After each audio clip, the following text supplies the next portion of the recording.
அனைவருக்கும் வணக்கம். தமிழக அரசு நடத்திய பாராட்டு விழாவில் எனக்கு ஓவர்வெல்மிங்னால பேச்சு வரல. ஜாயினால் சரியாக பேச முடியல. உள்ளத்தில் நினைப்பதெல்லாம் வெளியிலே வார்த்தையாக வருவது என்பது அந்தந்த நேரத்தை பொறுத்தும் சூழ்நிலையை பொறுத்தும் அமைகின்றதுதான். ஒவ்வொரு நேரத்திலும் என்ன சொல்வது என்று தெரியவில்லை. அவ்வளவு ஆனந்தம்.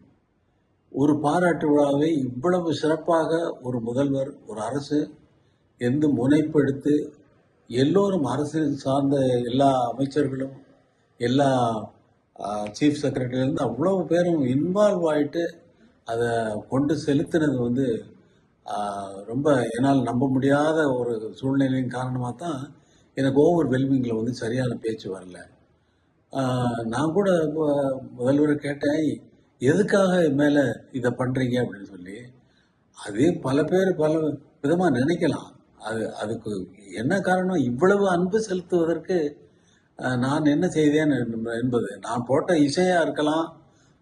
அது வேறு சமாச்சாரம். அது அவர் தான் சொல்ல முடியும். அதனால் எனக்கு நான் இதையெல்லாம் எதிர்பார்க்கிறவன் அல்ல. அப்படிப்பட்ட ஒருவனுக்கு பாராட்டு விழா நடத்துவது என்பது இந்த சிம்பனியின் சிகரம் தொட்டதால் தான் அவர் அந்த பாராட்டு விழாவை அதை மிகவும் மிகவும் முக்கியமாக கருதி இருக்கிறார் என்பது இப்பொழுது எனக்கு புரிகிறது. ஒரு உலக சாதனை படைத்த ஒரு தமிழனை பாராட்டுவது என்பது தமிழக அரசின் கடமை என்று அவர் கருதி இருக்கிறார் என்றுதான் நான் நினைக்கிறேன். முதல்வர் அவர்கள் என்னிடம் சில வேண்டுகோளை வைத்தார். அதை சங்க தமிழ் பாடல்களை அவர் வரிசையாக சொன்ன அந்த நூல்கள் எனக்கு கூட தெரியாது. 18 14 நூல்கள் அத்தனையையும் அவர் மனப்பாடமாக அல்ல, இயல்பாக அவர் சொன்னது எனக்கு மிகவும் வியப்பை அளித்தது. அதற்கு நான் இசையமைக்க வேண்டும் என்று அவர் சொன்னது, உங்களை தவிர வேறு யாரும் அதை செய்ய முடியாது என்று நான் நம்புகிறேன் என்று அவர் சொன்னது எனக்கு மேலும் மேலும் ஊக்கத்தை அளிக்கிறது. அதை நான் கண்டிப்பாக அவர் வேண்டுகோளை நான் நிறைவேற்றுவேன் என்று இங்கே சொல்லிக் கொடுக்கிறேன். மற்றபடி விழாவில் எந்த ஒரு குறையும் இல்லை. இந்த நிகழ்ச்சிக்கு சூப்பர் ஸ்டார் ரஜினிகாந்த் அவர்களும் உலகநாயகன் கமலஹாசன் அவர்களும் வந்திருந்து விழாவை சிறப்பித்தது விழாவிற்கு மகுடம் வைத்தவர் போல.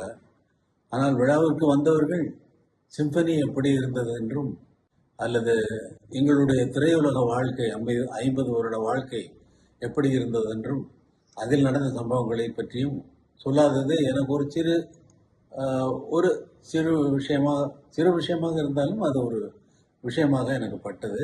ஆனால் அவர்கள் ரசிகர்களுக்கு மிகவும் சந்தோஷமாக இருந்திருக்கும். பல மேடையிலேயே ரஜினிகாந்த் அவர்களும் திரு கமலஹாசன் அவர்களும் நீங்கள் அவருக்கு மட்டும் நல்ல பாட்டு போடுறீங்க அப்படின்னு கமலஹாசன் ரஜினிகாந்துக்கு அவருக்கு மட்டும் நல்ல பாட்டு போடுறீங்கன்னு பாரு. ரஜினி சார் என்ன சொல்லுவார், அவரும் நீங்கள் அவருக்குன்னா நல்ல பாட்டு தான் போடுவீங்க சாமி அப்படின்னு சொல்லி அவர் சொல்லுவார். ஆக இதிலிருந்து இது என்ன தெரிகிறது என்றால் 2 பேருக்கும் நல்ல பாட்டு போட்டிருக்கிறேன் என்பதற்கு அவர்கள் இருவருடைய வார்த்தைகளே சாட்சி. ரசிக பெருமக்களும் வந்திருந்த அனைவரும் எல்லா துறையை சார்ந்தவர்களும், சினிமா துறை, பத்திரிகை அன்பர்கள், அரசு அமைச்சர் பெருமக்கள், மற்ற முக்கியமானவர்கள் இவர்களெல்லாம் அவர்கள் இந்த சிம்பனியை பார்த்தது, எனக்கு கேட்டது, பார்த்தது எல்லாமே மிகவும் மகிழ்ச்சிகரமான விஷயம்.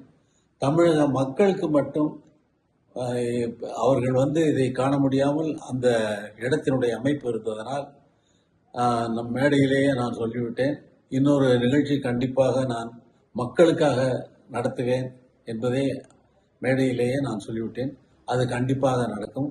மக்கள் அனைவரும் அதை எதிர்பார்க்கலாம். அந்த நாளை நானும் மிகவும் ஆவலோடு எதிர்பார்க்கிறேன்.